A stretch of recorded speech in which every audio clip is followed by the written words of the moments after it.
Endoscopia virtual por TC, tomografia computadorizada. A endoscopia virtual ela é uma das mais recentes contribuições da radiologia atual. Ela permite uma nova perspectiva de visualização interna dos diferentes setores do organismo. É uma forma não invasiva, facilita também a obtenção de informações diagnósticas relevantes a partir das imagens obtidas pela tomografia ou pela ressonância magnética. A utilização atual também, ela vai permitirá uma evolução para uma ferramenta diagnóstica interessante e poderosa que ajuda na detecção, caracterização e planejamento terapêutico. Outros tipos de endoscopia. A endoscopia nasal ou nasofibroscopia, com a utilização de aparelho chamado nasofibroscópio, é possível explorar toda a área interior do nariz e suas estruturas. A nasofibroscopia diagnóstica casos de sinusite, desvio de septo, tumores nasais e outras condições. Como mostra nessa imagem de baixo, ali é como se fosse uma convencional. Ali ele é um exame evasivo, porque ele vai ter que inserir no nariz do paciente e tudo mais, e assim é bem desconfortável. Aí a gente vai ver um pouquinho do mesmo exame, só que da forma virtual. A gente vai ver a seguir ali o vídeo da endoscopia virtual, a partir de arquivos DICOM de uma tomografia computadorizada de um paciente.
Aí, só que essa tomografia, né, que é a construção 3D, ela é apenas para diagnóstico. Tipo, não tem como ele tirar os pólipos.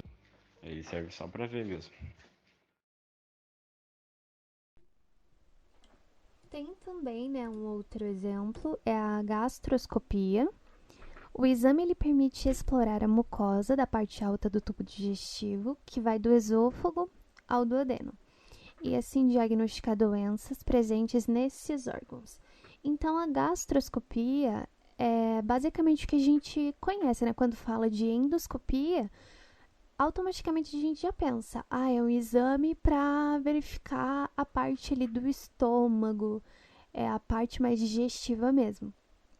Mas, assim, a área da endoscopia realmente é bem abrangente.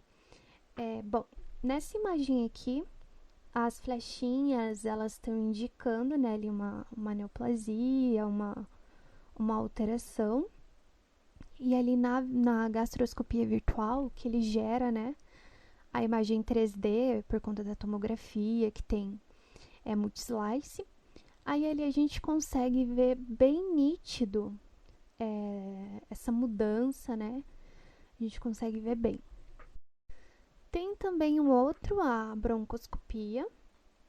É um exame que permite a visualização da região da traqueia, broncos e a parte dos pulmões, e auxilia no diagnóstico de diversas doenças.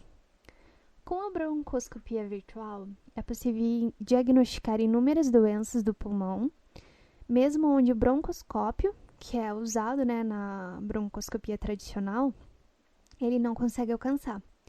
É possível observar também tumores e pólipos que causam estenoses, no caso, né, estriamentos, entre outras também. Aí aqui na imagem tá bem explicado ali que a gente consegue ver os brônquios. Outro exame também é a cistoscopia. A cistoscopia virtual é uma técnica minimamente invasiva que facilita a avaliação do trato urinário inferior, permitindo a navegação intraluminal pelas estruturas do trato urinário, por meio de reconstruções obtidas a partir de imagens tomográficas. Essa técnica, ela permite a detecção de diferentes patologias do sistema e visualizações tridimensionais dessas lesões com alta sensibilidade e algumas vantagens em relação à cistoscopia convencional.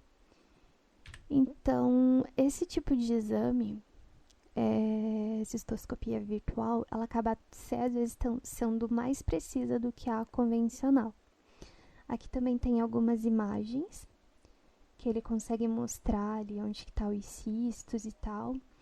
Na última imagem, né, é a reconstrução 3D que dá para ver bem ali o cisto. A outra também temos a colonoscopia. É um exame que visualiza o intestino sem introdução de sonda com câmara até o cólon. É indicada para identificar pólipos intestinais com menos, né, de 5 milímetros, divertículos ou câncer, por exemplo. Aqui também a imagem, né, da reconstrução 3D ali de uma neoplasia ali. Todas essas que eu mencionei anteriormente, todas elas têm a convencional e também essas que eu mencionei são as virtuais. Então, algumas delas ali, como eu já mencionei, né, são até mais precisas, às vezes até mais confortável para o paciente, porque não é um exame invasivo, como a convencional. Vou estar explicando agora, né, as principais diferenças entre a endoscopia digital e a convencional, né, porque elas são totalmente diferentes. Então, a digital, ela vai apresentar um tempo de exame bem mais curto, que é em torno de 5 a 30 minutos, né, para ser realizado o exame. Não vai ser precisado introduzir nada, né, no paciente.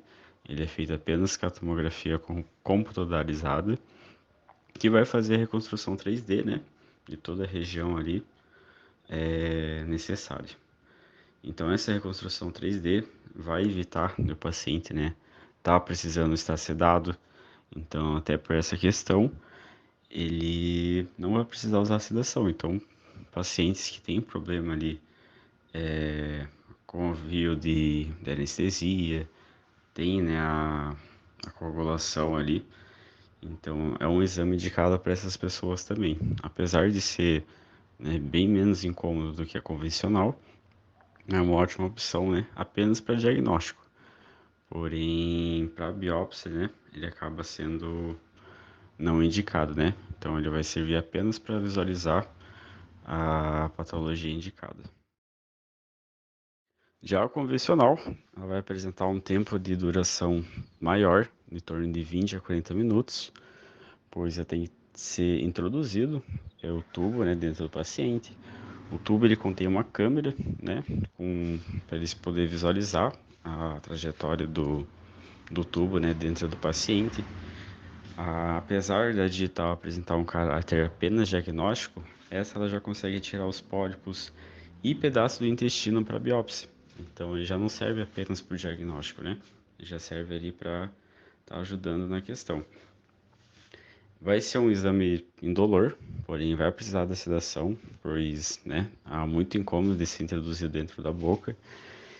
E esse que pode ser o contra, né, do exame, pois tem pacientes que não conseguem ser sedados, tem alguma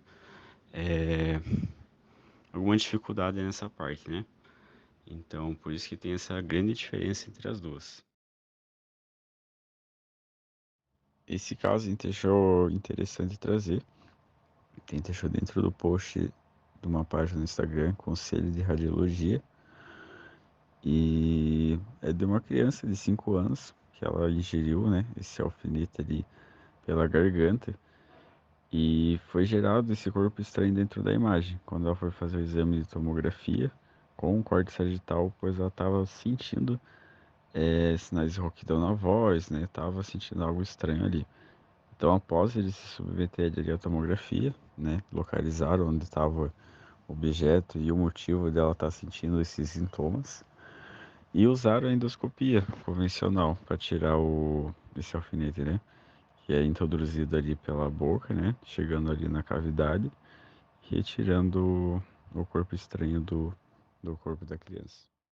E no fim deu tudo certo, eles conseguiram retirar o alfinete da criança, não acabou gerando mais problemas para ela, né? Por ser um alfinete ali numa região um pouco delicada, mas conseguiram retirar com êxito, né? Usando a endoscopia apenas. E a tomografia, né? Com a imagem. O exame da endoscopia, ele é um exame que não tem contraindicação. O paciente apenas deve ter mantido uma dieta leve no dia anterior e ter um jejum de 8 a 12 horas, inclusive de água. Então, ele deve ir à clínica acompanhado de estômago vazio. Bom, então é isso. Só para resumir, né? Então, nosso trabalho sobre a endoscopia virtual por tomografia computadorizada é um exame mais para diagnóstico mesmo. Se for preciso coletar algum tecido para estudo mesmo de estudar, né? No caso, fazer a biópsia, daí tem que ser a convencional mesmo. Mas se for apenas para um diagnóstico, a virtual já resolveria o problema do paciente, no caso, né? A gente já conseguiria ter ali o diagnóstico muito mais preciso. E ali não tem, né, contraindicações. O exame, né, no caso, ele pode ser feito tanto em adulto quanto para criança. Em casos de gravidez, daí tem que ver mesmo com o médico se realmente é necessário o exame, mas também não tem contraindicação. E é isso.